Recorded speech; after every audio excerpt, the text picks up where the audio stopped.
Assalamualaikum warahmatullahi wabarakatuh. Perkenalkan, nama saya Nurhaldin Firdaus Kamal. NIM saya 140562405. Saya dari Universitas Negeri Jakarta, Fakultas Ilmu Sosial dan Hukum, Program Studi Pendidikan Sosiologi. Nah, jadi dalam video ini tuh saya akan membahas salah satu fenomena sosial yang menuai perhatian luas di masyarakat, yaitu tentang flexing oleh keluarga pejabat. Nah, jadi dengan fokus pada kasus viral kali ini tuh, anak pejabat pajak yang memamerkan kekayaan yang ada di media sosial. Nah, di sini kita akan melihat ini tuh bukan hanya sebagai gaya hidup doang nih, teman-teman, tapi juga sebagai gejala sosial yang memperlihatkan krisis moral dan ketimpangan struktural. Gitu.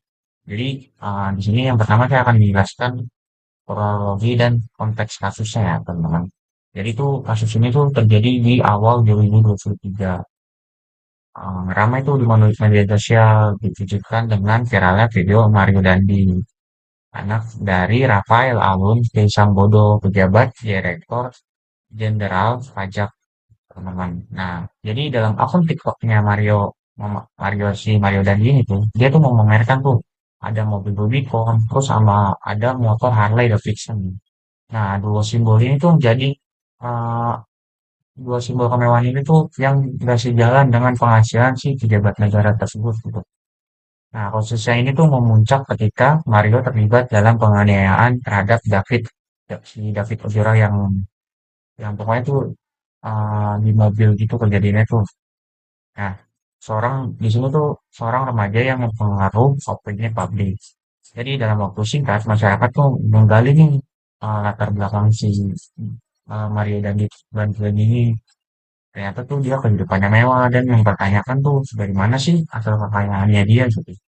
Imbasnya, si bapaknya ini tuh, si Rafael Alun itu dicopot dari jabatannya gitu. Dan diinvestigasi harta kekayaannya yang dilakukan oleh KPK dan instansi terkait. Nah, ini nih videonya.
Nah, terus yang kedua, fenomena flexing ini tuh dan budaya pamer. Nah, flexing atau pamer kekayaan bukan fenomena yang baru terjadi nih. Di era media sosial ini tuh, flexing tuh kayak terjadi alat buat nunjukin status sosial seorang gitu. Kayak banyak nih selebriti, influencer, bahkan anak pejabat gitu. Kayak andil dalam memperkuat budaya ini. Nah, kenapa sih flexing itu dilakukan? Nah, dalam sosiologi kita mengenal konsep namanya konsumsi simbolik gitu oleh Thorstein Veblen. Di sini tuh dia ngejelasin gitu bahwa konsumsi barang mewah bukan kayak semata-mata untuk kebutuhan, tapi juga untuk memperlihatkan status sosialnya gitu. Nah, media sosial ini tuh kayak ngeberi ruang lah buat orang-orang selebriti gitu, kayak buat yang pertama menampilkan barang-barang mewah. Nah, menampilkan barang-barang mewah itu kayak tadi tuh kayak si Mario Dandi kayak dia nampilin kayak motor dia, terus mobil-mobil mewah dia gitu. Terus yang kedua kayak pamerin tuh tempat makan mahal gitu, kayak yang ada di hotel-hotel, yang apa di gedung-gedung yang tinggi. Terus yang ketiga liburan eksklusif gitu. Nah, liburan eksklusif ini tuh yang kayak liburan di Eropa tapi lebih eksklusif dan pasti kan harganya sangat mahal ya teman-teman. Nah, di sini tuh semua yang tadi saya jelasin yang tiga itu tuh disebutnya tuh prestise virtual gitu. Nah, namun yang membedakannya adalah siapa yang memamerkannya gitu. Ketika anak pejabat publik yang melakukannya, muncul kayak pertanyaan tuh, kayak, kayak ini tuh wajar nggak sih? Apakah apakah itu hasil kerjanya sendiri itu apakah itu duit dari masyarakat gitu. Nah, di, di sini reaksi publik dan ketimpangan. Yang ketiga tuh ada reaksi publik dan ketimpangan sosial. Nah, respon publik terhadap kasus ini tuh kayak sangat besar gitu. Karena mencerminkan rasa yang tak adil dong, rasa ketidakadilan sosial. Kayak masyarakat yang kerja keras tuh setia bayar pajak, kayak dia ngerasa dilecehkan ketika ngeliat anak pejabat pamer harta tanpa kontribusi gitu. Nah, di sini tuh nunjukin tuh bahwa flexing ini tuh bukan sekedar soal gaya hidup, tapi mencerminkan kesenjangan struktural yang nyata. Kita bisa menghubungkan ini tuh dengan teori kritik sosial ala Pierre Bourdieu gitu. Nah, flexing di sini tuh menurut dia tuh flexing adalah bentuk distinction atau pembeda status gitu. Yang kedua ada kelas elit menggunakan kapital ekonomi dan simbolik untuk menciptakan jarak sosialnya. Gitu.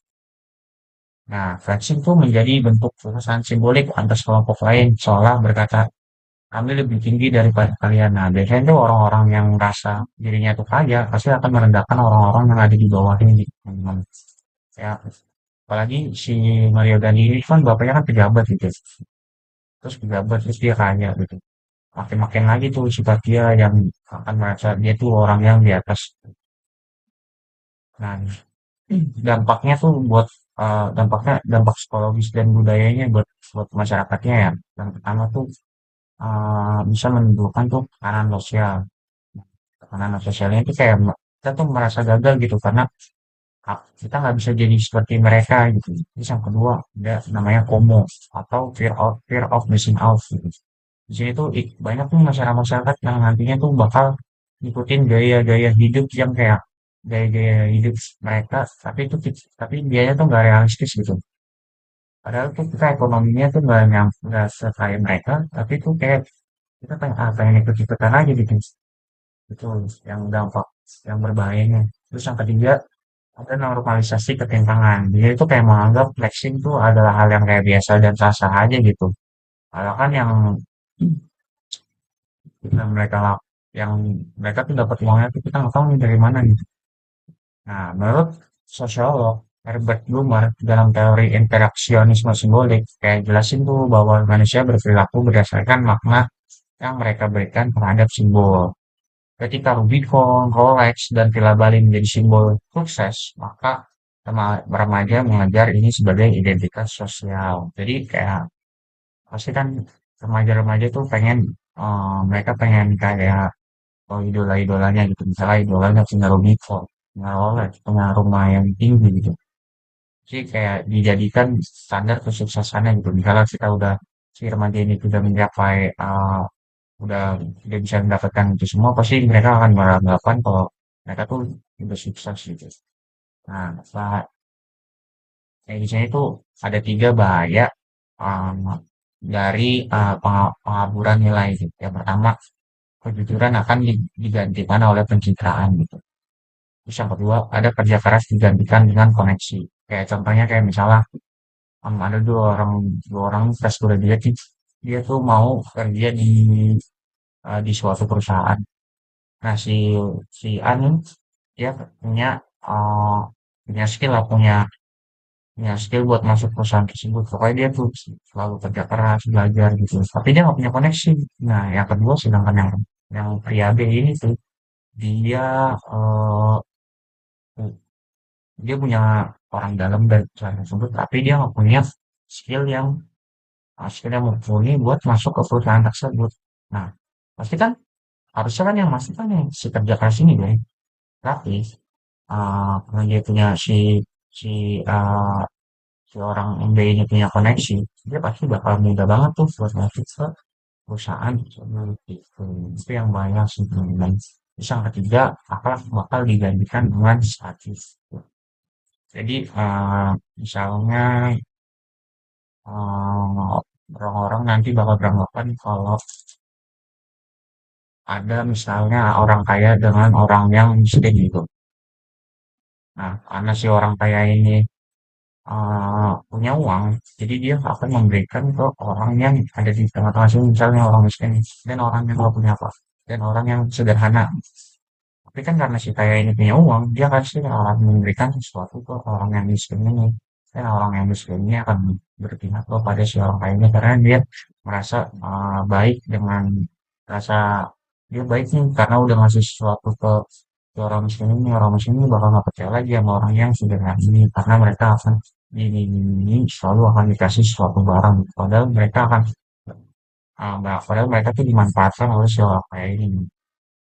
Nah, yang kelima ada refleksi sosial atau solusi dan rekomendasinya nih dari saya nih. Yang pertama, perlu literasi sosial dan digital. Ya, sekolah dan kampus tuh perlu mengajarkan bahwa realita media sosial tuh seringkali adalah ilusi gitu. Kayak kita tuh harus bisa membedakan antara yang ditampilkan dan yang nyatanya gitu. Jadi jangan percaya yang ada di media sosial sebelum kalian melihatnya secara langsung penting. Terus yang kedua, ketika pejabat dan keluarga harus tegas. Nah, pejabat negara tuh harus jadi teladan dalam kesederhanaan dan integritas. Bukan justru kayak biarin keluarganya memamerkan kekayaan yang menimbulkan kecurigaan gitu. Terus yang ketiga ada masyarakat jangan kecoh. Kita harus kembali ke nilai-nilai luhur kayak kerja keras, gotong royong, integritas, dan kebersahajaan gitu. Budaya flexing harus dilakukan dengan budaya berbagi. Yang keempat, ada media sosial sebagai alat-alat edukasi. Nah, arahkan media sosial buat edukasi dan refleksi sosial. Konten-konten yang viral tuh sebaiknya membangun kesadaran kritis, bukan kayak menambah ketimpangan-ketimpangan yang simbolik gitu. Nah, jadi dengan adanya kasus Mario Dandi itu bukan sekedar kayak soal anak pejabat yang pamer apa doang nih, tapi adalah cerminan dari kondisi masyarakat kita tentang bagaimana kekuasaan, simbol, dan status beroperasi dalam dunia digital gitu. Nah, mungkin saya mau ngajak nih ke teman-teman yang nonton videonya itu buat lebih kritis kayak terhadap budaya visual yang kita konsumsi. Kayak mari membangun masyarakat yang adil, sehat, secara mental dan tidak tertipu oleh kemewahan seni. Itu teman-teman. Mungkin begitu aja video yang saya dapat video kali ini. Kurang lebihnya mohon maaf apabila ada salah-salah kata. Assalamualaikum warahmatullahi wabarakatuh.